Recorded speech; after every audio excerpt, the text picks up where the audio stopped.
All right, folks, here we go. I'm going to try to do a recap here on video in less than 4 minutes. Okay. A lot of us are way more interesting in person than we are in writing.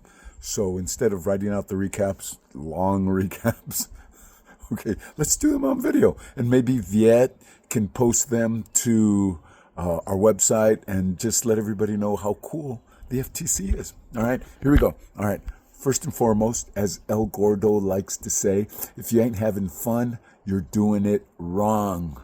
All right, and so the pregame party on Friday, dinner, and the lunch on Saturday, it was amazing. It was so fun.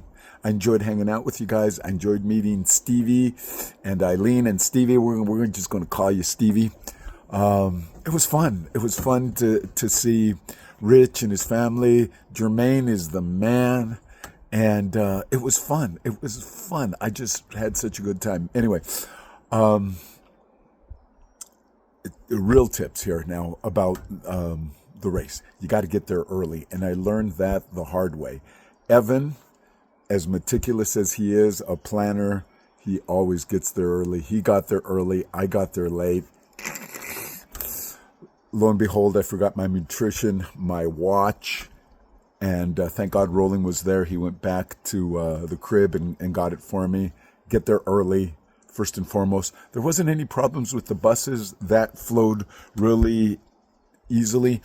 One important tip, if you're wearing a tri-suit that has pockets in the back, don't put stuff back there that's important to you. Maybe that's expensive because you might drop them in the crapper.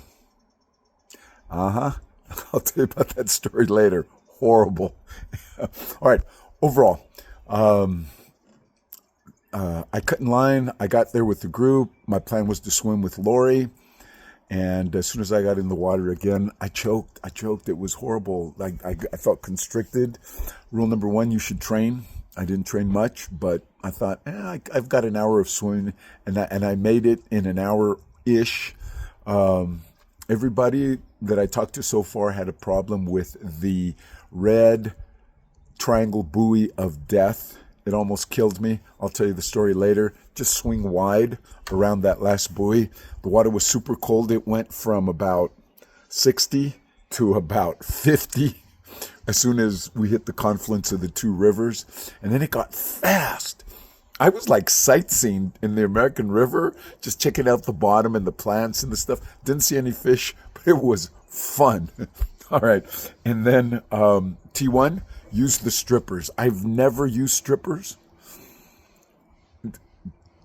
I've never used wetsuit strippers and use them. I got that off without a hitch, right? I had some calf problems and they cramped up during the swim. I probably wouldn't have been able to take it off without the strippers. Use the strippers. I got into T1. I had to go to the bathroom again. It was a long T1, about 12 minutes, but whatever. Got on the bike, and my goal was just to keep it in a comfortable range.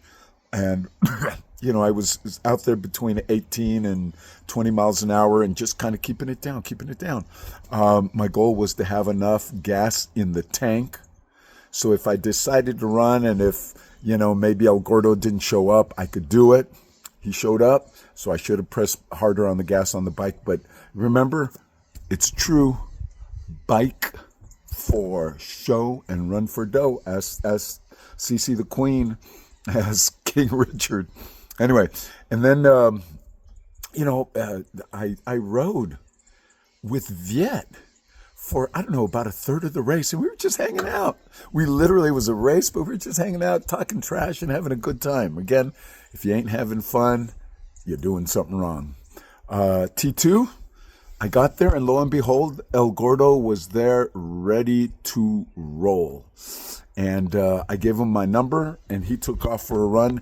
And I stayed there and, I had a beer, rested a little bit, and it was fun, and then I found out about Evan. I eventually got a hold of Pete and Twan, and those guys, class acts. We found out that Roberta was going to fly up, and they're like, "Hey, man, Evan might be bad off. Let's go there. She might need some help." And so, boom, we decided to go. And I posted some of the pictures about Evan. He was typical Evan, just witty, funny, and trying to downplay, I think, the seriousness of his injuries. And there's a lesson there. All right, we sometimes take risks on the bike that we shouldn't. I'm not saying he did, but he'll explain what happened, and I'm not saying he took a bad risk, but it was risky. And here we are. But we do that all the time. We do, without thinking about it. Maybe bombing down a hill, maybe taking a curve too fast, maybe a little close on somebody's wheel, and we don't appreciate that crashing could F you up. All right, so be careful on that. A couple of seconds probably doesn't make a big difference. And I'm looking here at my list of things. Just be safe. And like I said, El Gordo's main line, as he told me during the run, was, for people that had a sourpuss look on their face, he would scream out, "Hey, if you ain't having fun, you're doing it wrong." Right?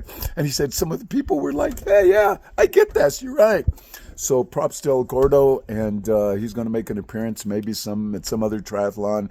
It's harder and harder for him to kind of do his thing because, old luchadores, it's tough. So Steve, make sure you tell Eileen. All right, this is for you, Steve.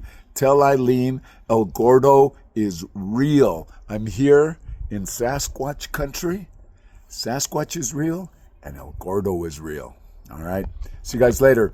Post your recaps online. Oh, one last thing. It was so sweet to be at the finish line, to see Pete, to see Lori, and Min or Randy finish. All right. I'm at 7 minutes. It went way too long, but just do it. Do it on video. I think it works better. All right. All right. I'm going to go do some fishing, and then I'm going to head home. All right. See you guys later. Congratulations to all the finishers.